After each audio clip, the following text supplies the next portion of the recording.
Jste plešatý a to je zlé. Háčni si, má milá. Zatím se nic neozvalo. Musíš se projít po obchodě.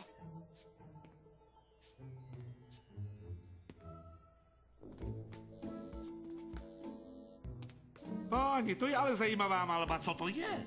Vy jste milovníkem umění? Samá voda. Jsem i nejsem. A co je tohle za zajímavou cetku? Tomu bych cetka neříkal, pane Gru. Furt To je nic. mezinárodní... Jo, nezájem.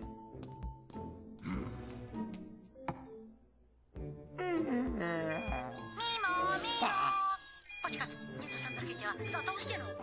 Co pak to máte tady? To jsou vzorky mých příčesků. Jeden vám dám. Ne, díky. A co pak máte za těma poličkama? Hola, tady jsem. Zkuste si ho. Gru? Slibuji vám, že tento příčesek učiní z Ohavy božského krasavce.